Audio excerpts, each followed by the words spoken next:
pre-plant pedal platform as a title. The 4 PPPPs. PPPP. Greetings, YouTube. Every Friday, we educationally roast viewer-submitted gameplay. Get your gameplay review by coming to twitch.tv/KarQ. Build up some Q points, the channel points, by watching the stream a lot. 100,000 points buys you a review. This week, we have a Masters 2 Lifeweaver from Clairvoyant. What do we have here? What's cooking on this comp? We always got to look with Lifeweaver with all his buffs this season that who do we enable in this comp? What's our win con? Do we have to counter something? I actually think one of the best matchups for Weaver on the enemy team is probably stuff like Reinhardt. You can just like cancel and annoy everything from his kit. So when we look at the enemy comp, what do we got here? We got Queen, Genji, Ana, Soldier, Mercy. This is a very pokey backline with a very aggressive front line. So they're not playing like synergistic. This is just like a ranked comp. That's what it feels like to me. On this side, though, on Claire's team, we've got like a Zarya, but you have Bap, Bastion, Weaver. So you've got the damage output. Zarya, Bastion thing. As you can poke, I think for Weaver here, it's definitely like my first instinct is to like poke on the long distance a little bit. You don't want to like over poke because of the one-shot threat with the Hanzo, and then if they, you know, something happens to the Hanzo, they get a res. You can just like pressure them to get them out of positions. That's about it. You make sure the Bastion stays alive in his heavy rotations. Definitely like play to the team's strengths. Oh, wait, did I say Genji? Sorry, I meant Hanzo. Oh, wrong brother. Wrong brother. Yeah, they look the same. Sorry, that was racist. Not really. So we have Bastion. So when he's transformed, he has to use the... Make sure you pocket the Bastion and make sure he pops the fuck off during that rotation. That's the high priority.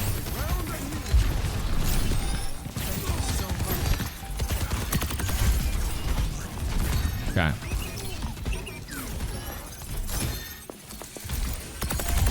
Pressuring the res, not bad.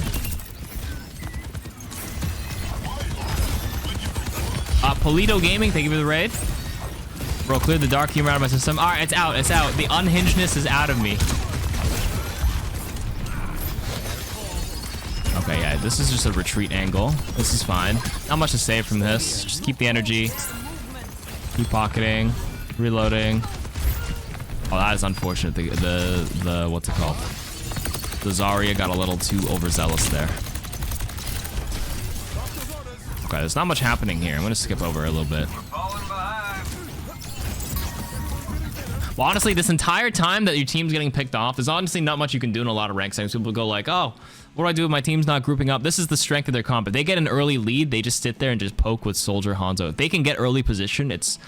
with high ground especially and spawn camping, it's so hard to win against this. But if you beat the first fight and they have to come back in a bad position, this is they just get snowballed the other way around. It's a very feast or famine when you play something like this. So now they're just gonna pick you off and they're gonna get like 65 meters first checkpoint. That's gonna suck. Nothing you can do. But here we go. We got your ultimate. It's gonna be the first one in the game because you're getting a lot of healing on the way back. So Zarya, you're pocketing her as she's coming out. You have tree. This has to be the most proactive tree. The first roast is gonna come if this tree is too passive and not early enough. Let's see. Okay, so they're aggressive here. You have to dash back. Oh, you got healed by Bap at the last second. Did you already dash? My bad. Let me see. Okay, you have a dash here. Okay, you got healed by Bap. Life protects life. Okay. I guess you were planning on treeing for the instant 100 health instead of the dash back, but he also missed the thing. So we got a little lucky here.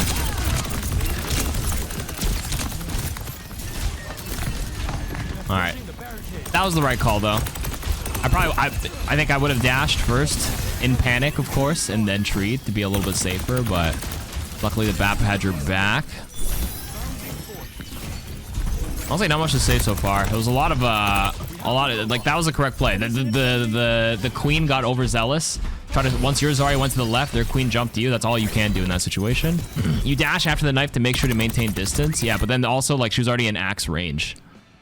So like you have to either choose to, so that's the thing where it's like a game of chicken. If you dash first, then yes, you can get the knife and you play the risk of the knife hitting so she pulls distance, or else she's just gonna run to you with shout in any case. I was just gonna dash back and pedal myself up to dodge the thing. So I think both are like fine plays depending on what's happening here. I don't think, like they're both fine here. So you don't see any of the cooldowns up. So He shouted, they're gonna catch up to you no matter what. If I'm the queen and I'm waiting for the dash before I use the knife, then I just walk up and just axe instead. So if you didn't get healed and she started, I guess you have a choice. You can actually see the axe animation, so you might have enough time to quickly react and put the tree down to top you off before that. So this is where you axe versus that.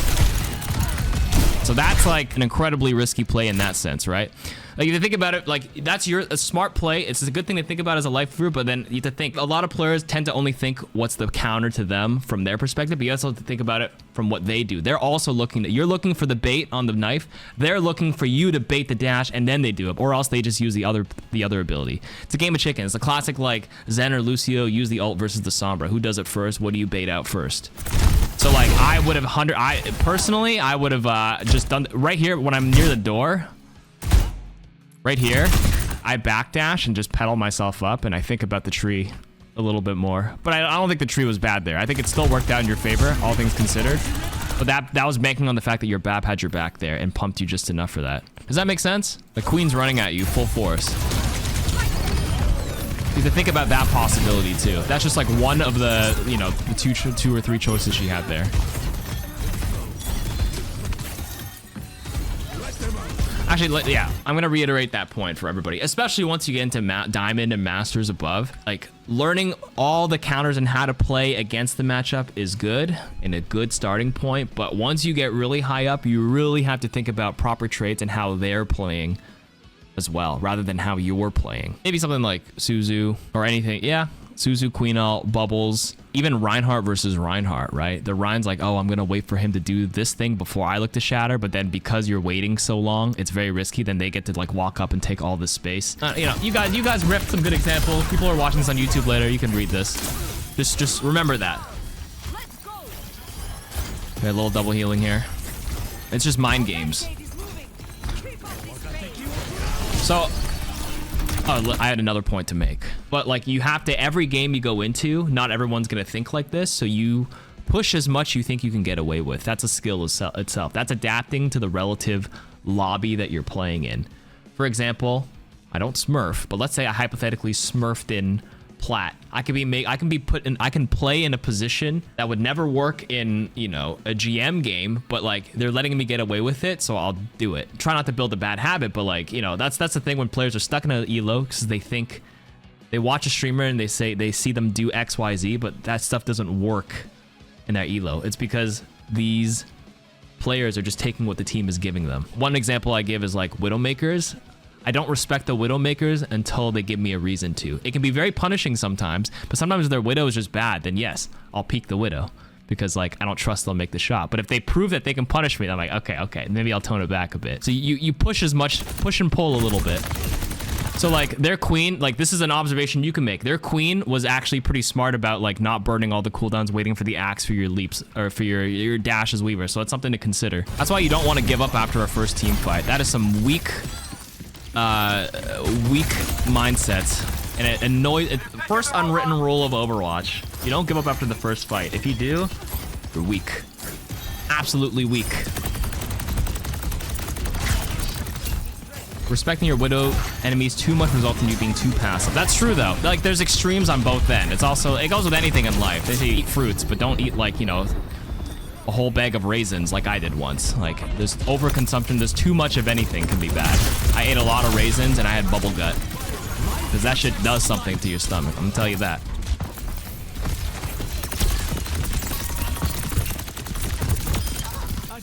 All right, this is pretty good so far. I have not much to point out, but we made some good talking points here. That was play of the game. Hold on, let me rewatch that. That was nice.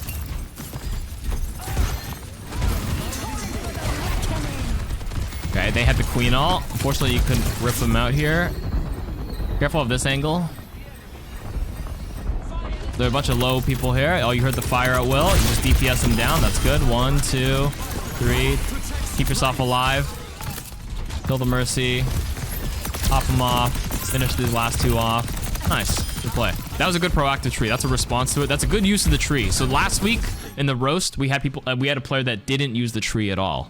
This one's like a very like, oh, If it looks dicey, just use it. It's all good. A lot of people overthink it. If you play other supports, you'll notice you'll find yourself in spots where, like, if I were BAP there and I feel like I have a chance to survive, I just use my ult for myself, survive, and guarantee the fight. Especially on a map like Push, which is very snowbally. You just press every advantage you have. So, like, if you have to tree to keep yourself alive, that was a good tree. You just do it. Plant your damn trees. That's right. Okay, one person's pushing it here. Okay, keep your BAP alive.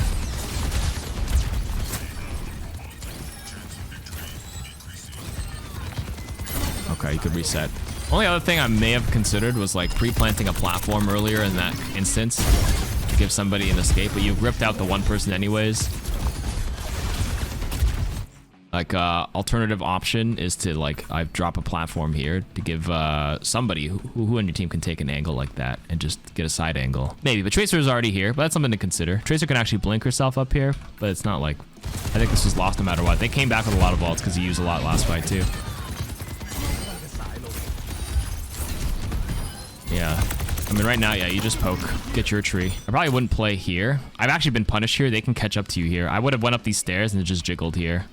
Jiggle this cross, jiggle here, and then just run away. I've actually been caught in this spot, but I think Weaver has more tools to get out, so I think it's fine. You can platform yourself up and then, like, dash backwards or some shit. Okay, you do move here. Okay, that was my instinct, too. Poke a little bit, and then drop as needed. Correct. Okay, next. What the? Platform? Okay. Platformed across, dashed across. Cooldown to come back quick. Like, this is fine. Okay, you have Ashe here. I would consider... I think it's good for Ashe to either take this angle wide, but like now they have 3 sight lines here. The other option is to like leave a platform here and leave the agency up to Ashe to choose to go up here as needed. Let's see what you choose to do here. Okay, so the Ashe is not going to play top left, so like maybe giving her a little bit of a top down angle for an easier dynamite, maybe.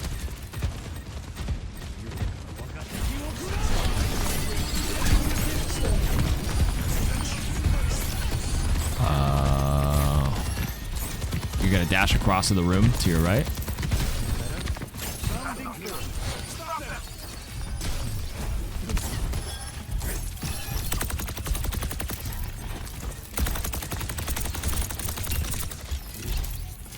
Okay, I was gonna say move up a little bit, keep him alive. You almost have your tree. You're still down a person, so it's gonna be hard. I'm surprised your ball is still like hard committing and re-engaging. It's probably stressing you out because their ball is stressing me out with the way he's playing right now. Okay, I was about to say we might have to re-engage with Tree because he hasn't left. Okay, I don't know about wrapping here. I actually think you can play behind the window here. Yeah. And your BAP has to burn. Okay, see, okay. I would have played around the window.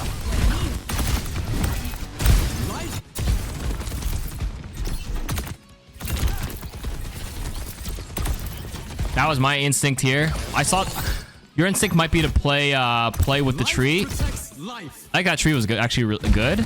I would not have played closer with this. I think you saw a low HP person. We want to greed for it, but I think this Weaver is just the hero that it's like still pretty hard to convert, and you have no tool outside.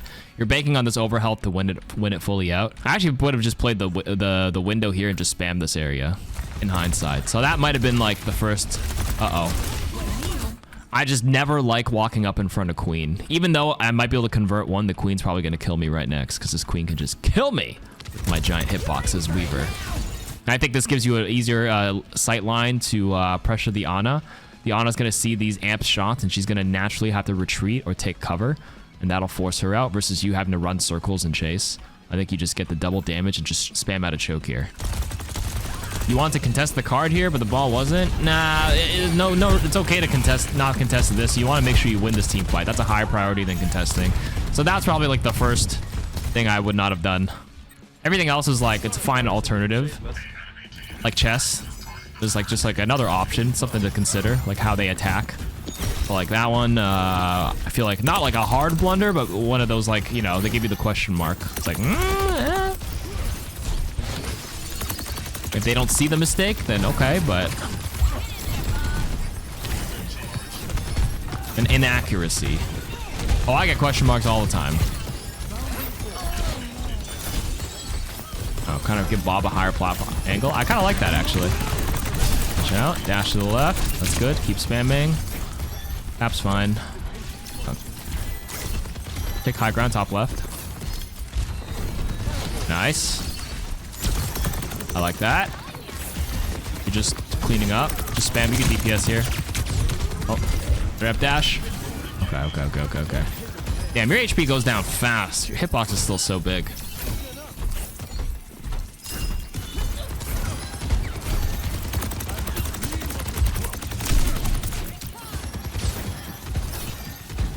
Guess what? Chicken butt. Draco food, they give it 33 months. Whoa, what the? Where'd the team go? Okay, the ball is not... Okay, so here's the thing with this push. When you're playing with the ball, I know you want somebody to keep pushing the cart, and they're not even out yet. How did Tracer just die? Where is she? You can guarantee cart once you wipe the team fight, and then this isn't a comp where like you can have someone reliable push this cart at all. Ashe can't do it. Bap, arguably Bap could do it here and then jump back. That's like the best choice. I would not have Weaver on the cart. It's so hard to play with the ball right now, depending on how they play as well. There's just too much downtime. Did Tracer just get rolled?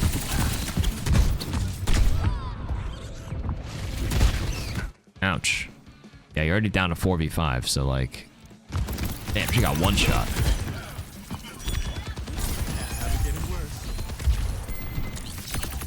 She got one shot in the head. She played shotgun to the face.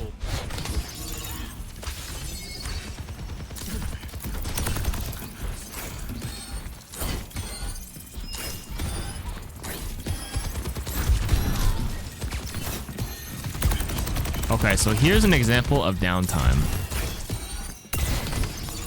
This is why, like, this is not a Lifeweaver thing. This is like a ball thing where, like, I generally don't like it when ball just AFKs in one spot and waits for healing. The moment your shield starts regenerating, you can go. Like, at this point, if you're going to wait, like, 1.5 seconds max, and you just got to grapple and go back and take space, especially if as Ashe is playing here. Simply because, like, the Weaver can continue healing you as you go up, or if I'm Ana, it doesn't matter. If you're a ball player and, you know, you're waiting for heals for too long, I just don't think that's correct in a lot of cases, not all of them. But because the thing is, you could have pulled the Ashe, but like since you saw the ball and he might have like rage at you and be like, I need healing. Now you're kind of like, okay, I'll heal you, and then it'll leave someone else to dry. So think about it from not for you, but as if you're a ball player forcing ball, just remember you can roll the health packs, you get a little regen back with your shield, you could just start re-engaging, or you know, don't draw too much attention away.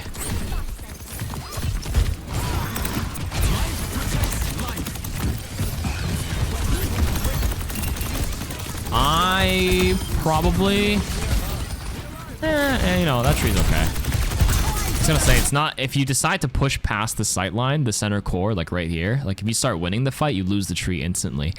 I feel like in most cases, the tree is enough HP that it doesn't go down, unless they're running Roadhog or a Bastion. I feel like this is a case where you can kind of just still keep it proactively close enough that like, if you decide to push forward, you still get value from it.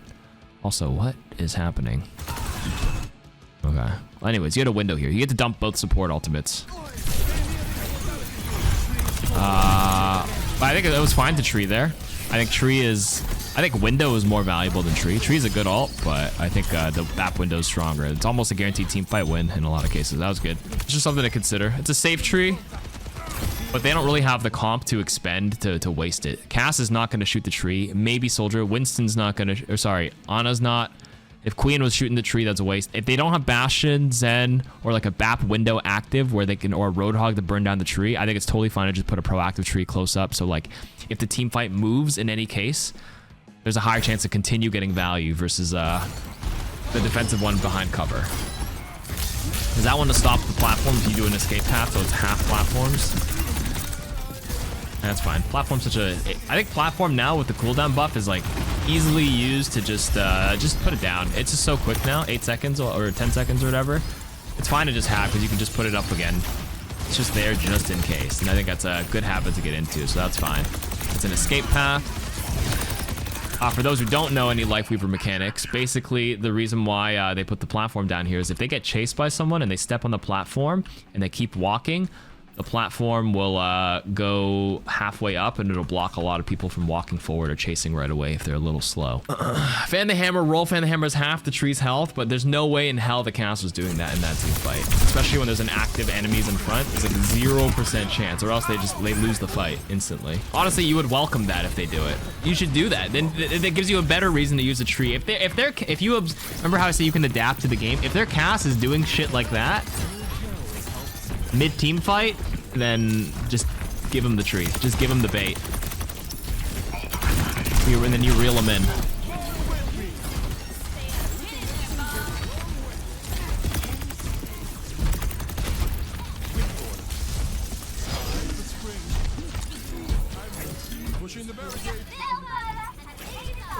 Oh, now we're cooking. Fan the hammer, roll, fan the hammer, plus high noon, reload, fan the hammer, roll, fan the hammer. Wait a minute. Does anti-heal stop the green overhealth? Yes, it does, yeah.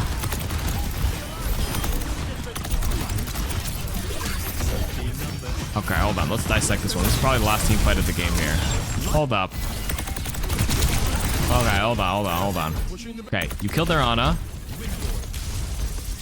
No, Heinen doesn't target anything that's not a player. So it doesn't target Riptire, it doesn't target turrets, it doesn't target tree. It targets Bob, because Bob is like a person.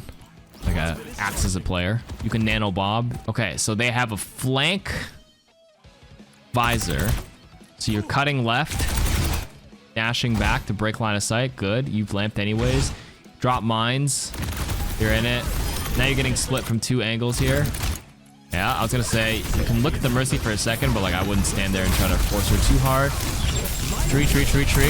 Yeah. Shooting it through the window, right? Yeah. You can lift yourself up here as needed.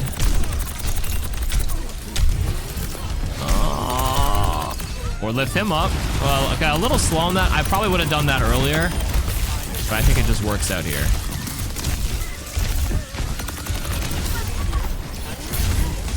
Nice, jump away from the Winston thing.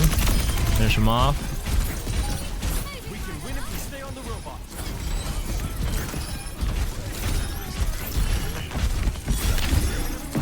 They DPS him. Pre-plant that.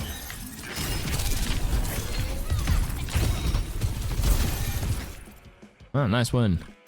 Okay, all things considered, I think this was a pretty good VOD. There's like not too much to pick apart, but it's more of like a, it seemed pretty good. Like you adapted to a lot of what the enemy did, but some plays were a little riskier than others. I think you actually played pretty well in this game, all things considered. Trying to work with the ball and trying to like guess what they do, but a lot more,